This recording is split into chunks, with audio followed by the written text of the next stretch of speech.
have the labor base that they need to go forward and work within the legal system. Definitely. Whether a Democratic majority or Republican majority, large spending bills which may not have passed if they stood alone have been attached to more favorable yet unrelated legislation.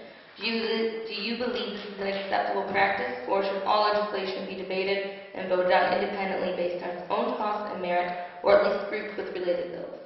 You know, especially when it comes to spending bills, I think it's first of all important that they are any individual line item is germane to the bill at large. So I would certainly support any rule that would strengthen the requirement that they be germane to the bill. But also, I think as we talked about earlier, there are some structural reforms that the Congress can undertake on its own that would strengthen the ability to strip bad spending out of an individual bill. That's when I mentioned earlier earmark reform.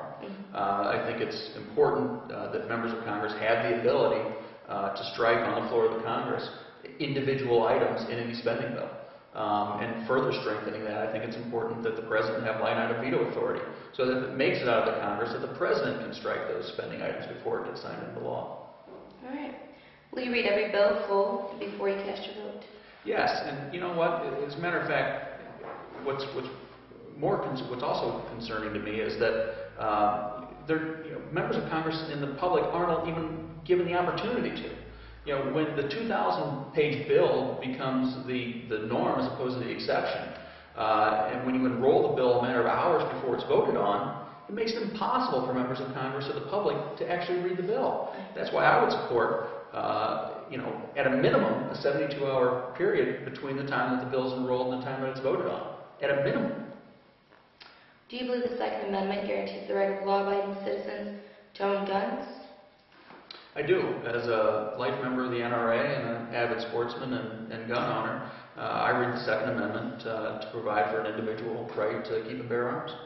Going back to the bills, will you vote against any legislation you have either not read in full or do not fully understand, and refuse to rely upon other people who are not elected by Illinoisans to tell you what each bill contains and how you should interpret it? Yes, and I think this goes back to the requirement that bills have a minimum of 72 hours before they're voted on. Okay. Do you believe it's right for taxpayer dollars to fund practices which many taxpayers find morally offensive? What we have is a representative democracy. So, as a representative, I can tell you that I would vote on any bill that I would find offensive, and the best I can do is let voters know where I stand on the issues, such that something like abortion that I found offensive would come across my desk. I would vote against taxpayer dollars being spent on something like that. All right. Do you support term limits? I do. Okay. But I'll say term limits. There's a couple of things that we can do immediately. Term limits generally will take a constitutional amendment to enact writ large. But there are things we can do today, and the Congress can do by itself through House and Senate rules that would have an immediate impact on legislators staying past their useful life. Right.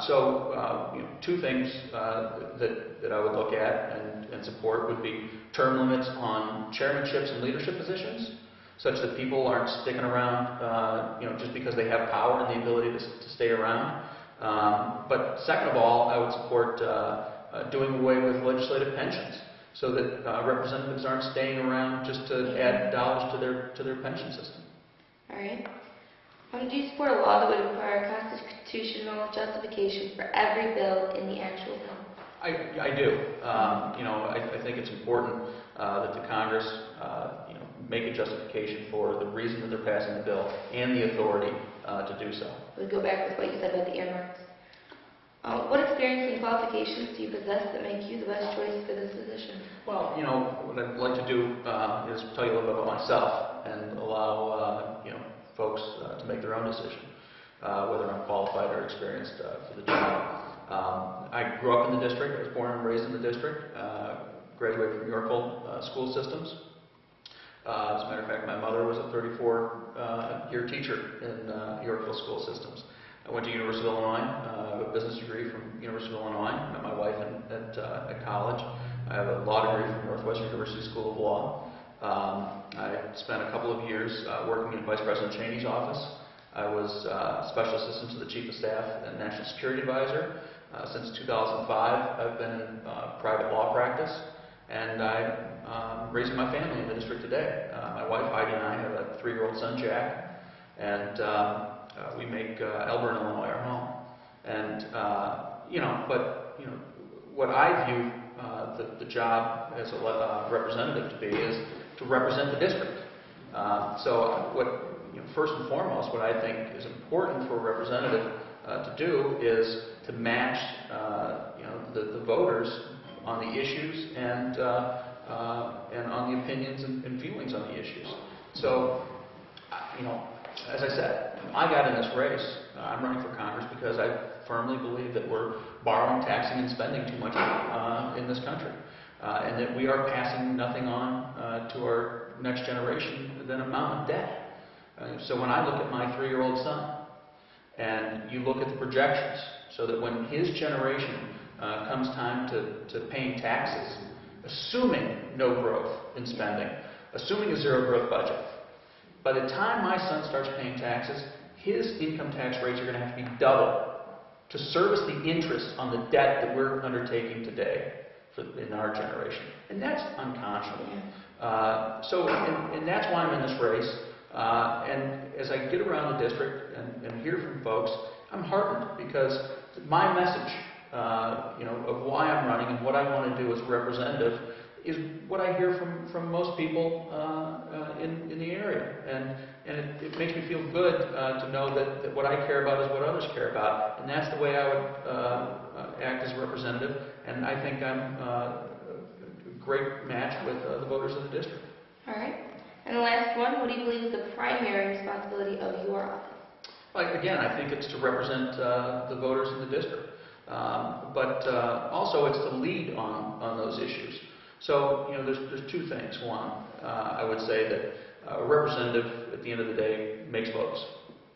And I think it's important that they vote, with the district. But I also think it's important that they lead on the issues that people in the district care about. And what I'm hearing from people is that people are worried about the economy. They're worried about spending, and they're worried about their jobs. And they're worried about what kind of a country we're going to pass on to our next generation. Not only my son, but his generation and his children and their generation. I have, again, I'd encourage people to go to HastertForCongress.com and look at my plan on reducing spending, on holding the line on the budget, on reducing the size of government, and increasing individual liberty and equality of opportunity. Take a look at my plan for energy going forward and health care, because these are the things that are going to grow the economy. They're going to, diffuse the power to, back to individuals and businesses and allow them to do what they do best, create jobs and grow the economy, and get the government out of their daily lives. All right. Thank you so much. Pleasure. Thank you.